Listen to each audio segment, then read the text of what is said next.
Saat ini masih dalam suasana pandemi, juga jangan lupa untuk mematuhi prokes yang masih diberlakukan sampai saat ini, ya, dengan menggunakan masker dan juga jaga jarak. Tentu saja ini yang penting, jangan berkerumun. Ini media yang paling katakanlah rentan ya terhadap penularan ataupun penyebaran. Saya didampingi Pak Sarwono namanya yang menjadi pilot kita, dan saya ataupun Pak Sarwono akan tentu saja mendampingi Bapak Ibu Akang Teteh untuk berkeliling Kota Bandung ya bersama Bandros.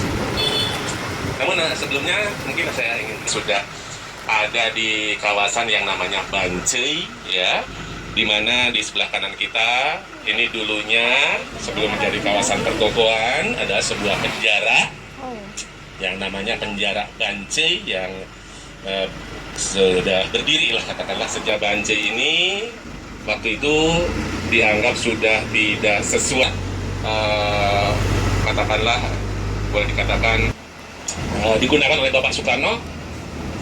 Sisa-sisa katakanlah ya yang tertinggal dari si penjara Bancai tadi adalah satu dari 4 menara ya.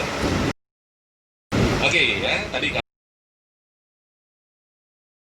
kalau kita nah sebetulnya menarik ya, tadi pun Bancai masih banyak ceritanya yang harus ataupun bahkan masih banyak cerita yang bisa disampaikan di sini ya.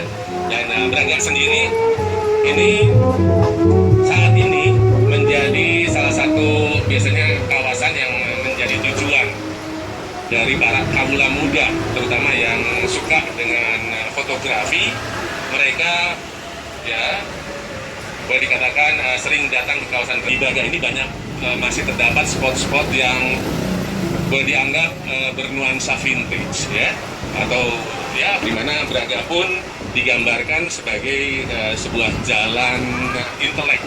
Ada sebuah lagunya ya yang mengatakan itu ya.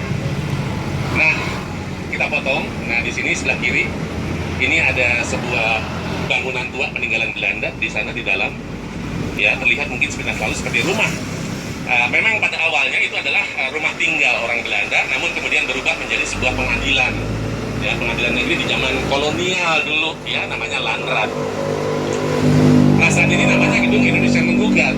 Sebetulnya nama Indonesia Menggugat ini diambil dari ketika beliau di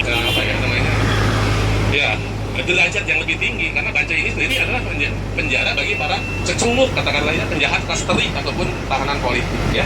Nah, Bapak Ibu sebelah kanan itu ada rumah jaga ya. Ini ada rumah sebetulnya dengan halaman yang luas, namun selalu dijaga oleh tentara. Yang jaganya bukan security ya, bukan satpam, tapi tentara. Namun yang tadi itu bukan instansi militer, tapi ada kaitannya setidaknya bahwa sebetulnya rumah yang memiliki halaman begitu luas tadi bukan rumah milik pribadi, bukan milik perseorangan, itu milik negara, milik pemerintah yang dari jalan yang namanya LLRE Marta Dinata ya. Singkatannya dari Laksamana Laut Raden Edi Marta Dinata. Di mana pada awalnya jalan ini bernama Jalan Riau atau Riau Straat di zaman Belanda dulu. Nah, saat ini pun orang lebih suka, masih sering menyebutnya dengan Jalan Riau daripada RE Marta Dinata, meskipun sudah berganti ya namanya menjadi RE Marta Dinata. Ya karena mungkin Riau ini lebih simpel, lebih mudah untuk diingat dan diucapkan. Ya, bahkan mereka sering mengidentikan Jalan Riau ini dengan keberadaan dari factory online Bandung ya. Ketika kita mencari suatu factory outlet yang mungkin ada di benak kita adalah kawasan Jalan Riau, padahal sebetulnya lagi si rumah sakit jiwa ini kemudian dipindahkan ke kawasan Cisarua Lembang ya. Nah, Bapak Ibu, kita ada di jalan yang namanya Insinyur Haji Juanda, sama sebetulnya ya seperti Jalan Riau tadi ataupun Jalan RT Marta Dinata, di mana orang lebih sering menyebutnya kawasan ini sebagai Dago atau Jalan Dago juga ya.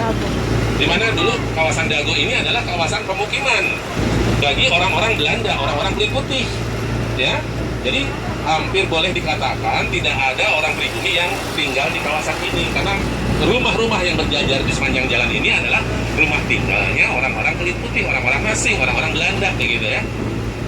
Karena memang kawasan sebelah utara dari pusat kota Bandung pada umumnya adalah kawasan bagi orang-orang kulit putih, orang-orang Cihampelas itu dulu kawasan pemukiman. Nah, yang menarik bahwa ya, nama Dago sendiri ini bermula ketika kawasan ini belum menjadi kawasan pemukiman. Jadi maka dikatakan hutan rawan yang memang masih banyak binatang buasnya ya. Bahkan selain itu juga